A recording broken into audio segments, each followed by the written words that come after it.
Hey everybody, welcome back inside another exciting episode of the Stash Barton Stash Project. Today is July 20th, 2020, and just a little show. Just a few things that were released this week. No real news except for one thing we'll mention in a second. And as of the stream of consciousness way that I record these, I'm not planning to yell at anybody right now, so good on you.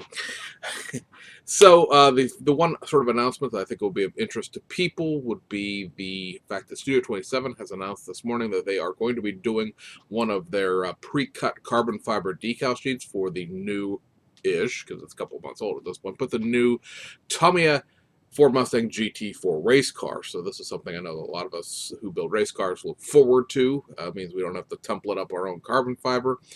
Studio 27 carbon fiber is notoriously a little harder to work with than getting a sheet of decal film from a Scale Motorsports or SK Decals or whomever, and then making your own templates. But there's sort of a give and take there. How long does it take you to template your car, and then cut all the things to fit the templates and all that, versus how long does it take to actually set the Studio 27 decals in place? It ends up being about the same.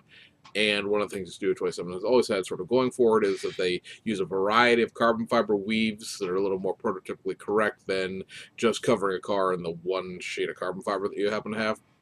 So we look forward to that. Waiting to see who's going to be doing the PE sets for it. Usually the competition here between Studio 27 and maybe Hobby Design. Sometimes in some certain cases on certain cars, they've both done carbon fiber, or rather PE photo etch for both, so we'll see. Right now there hasn't been an announcement one way or the other for either of them, but I would expect probably Studio 27, as they tend to do more race car stuff. Obviously the AMG GT3 detail up set is a Hobby Design set. There is no Studio 27 set.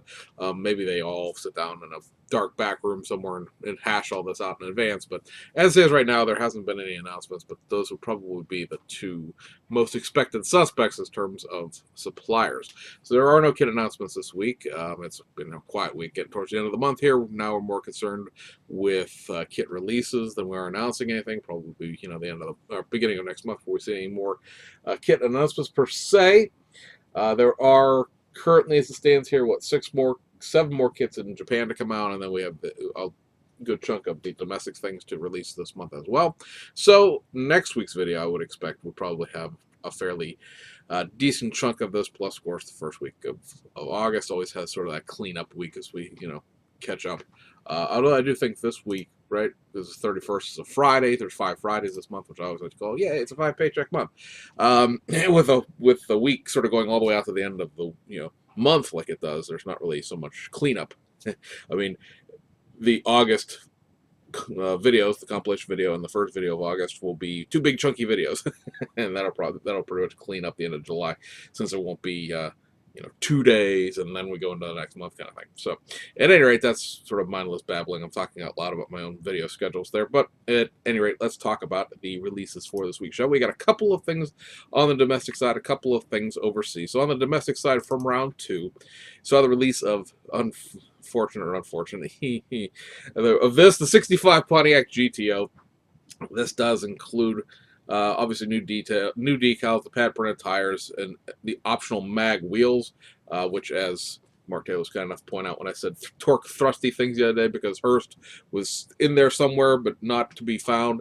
They are Hurst style mag wheels, which of course are more prototypically correct, if you will, to a Pontiac than a torque thrust would be, obviously. They appear to be the same sort of mag wheels that were have been included in other kits. They do not appear to be like specifically newly tooled to this kit. They're sort of adding those style wheels back into this kit. They used to have those originally back in 1965, 1966. And they've been missing, at least according to the information that I've seen. I have one of these. I do have one of these.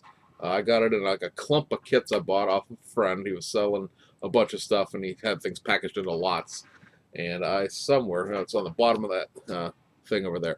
This kit's very easy to build as a convertible compared to building with a top-up, because you have to graft the roof on. And while that is possible, yeah, it's just one of those things that, to me, you can usually tell when somebody's grafted the roof back on one of these. So anyway, this really plucks at the vintage box art, nostalgia heartstrings, because otherwise you know what's in this box and you know it's not that great. So at any rate, that's back out there. And then the other release we had, which really didn't have much of a leeway into it, is this. It is the new kit from Mobius, or modified reissue kit from Mobius, if you will. Which again, I don't know why my photo viewer on my end, you guys don't see it, but it's annoying because I have to keep clicking things and then it distracts me from what I'm talking about. But at any rate, it is this 67 Ford F Series with the service bed or the utility box, depending on how you want to look at the discussion here. This is the utility bed, obviously, that came in the 6465 pickup truck series.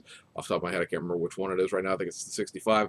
It fits on any of the Mobius 8-foot bed length pickups, so you're not stuck with this if you wanted to put it on something else and swap in a long bed out of one of the 68 to 72 pickup trucks to build this as a 67.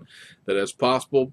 What I understand from talking to somebody who already has one, I personally haven't bought one yet, is that it does have a 67 grill in it, but I'm not getting a lot of clarity as to whether or not it has the rest of the 67 specific parts to it. There will be a number of them that were 67 model year only.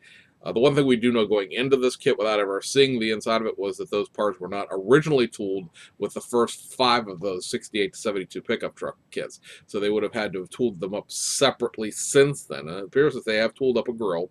But as far as the rest of it, I could not speak to the accuracy of that as of yet. But it does give you another opportunity to buy the service bed. This is a thing we've seen with pretty much all of the Mobius Model King cooperation kits, if you will. Where Mobius gets the first release of something, be it a short bed, be it an inline 6, be it a NASCAR, be it a dragster, and then usually there is a Mobius branded, more wider distributed version that comes secondary, and we see that with this because obviously this is the box that Dave Burkett paid for that is now in a wide Mobius release.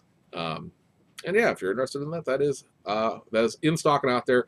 Took that picture at my local hobby shop this past Saturday. So we go overseas for 2 kits. One Hasegawa kit we have here is the Brunn Motorsports Porsche 962C from the 1986 World Sports Car Prototype Series. This particular car is from the first race of that season, and they finished 5th in that race. There is a blurb in the instructions about the kit doesn't necessarily doesn't match the pictures. I have not had a chance to, obviously, because this kit just came out and haven't got it in, here in the U.S. of A. as of right now. Well, won't ship till the end of the month. As to what exactly isn't the same. It's kind of hard to tell when you look at overhead pictures of bags of parts like you do in Hobby Search to tell what the differences would be. But anyway, it's a new livery on a venerable Group C car at this point. And then the other kit this week, and the last one, is this. From Aoshima, it is the 1991 SEMA. What are they calling this? It's like the Type 3 Limited. It is the top of the line Nissan SEMA that was available.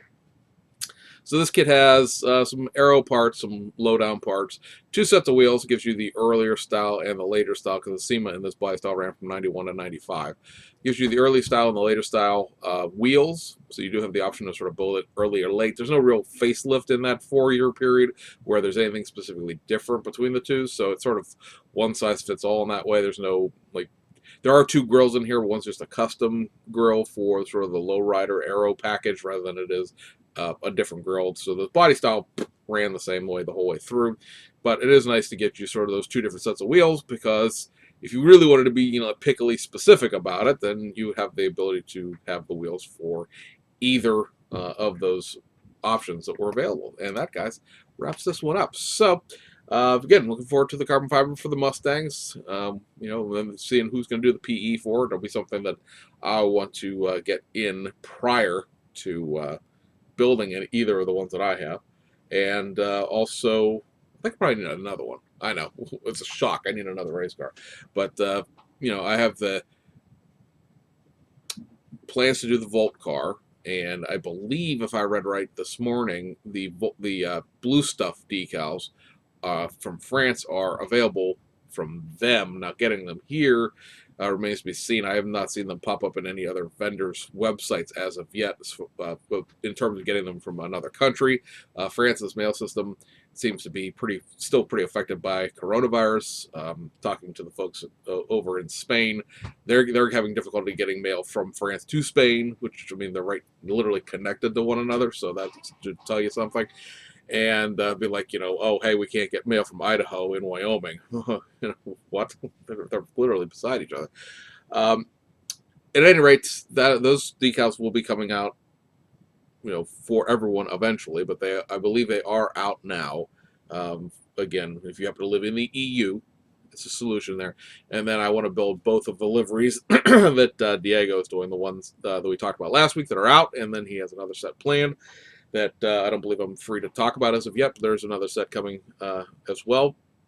But, I look forward to getting the carbon fiber and some PE before we start cracking into either one of the two that I have, or apparently the third one that I need. So at any rate, guys, I believe that really does wrap it up. So shins up, masks on, and soldier on, carry on, so to speak, as it were. So see you guys on the other side.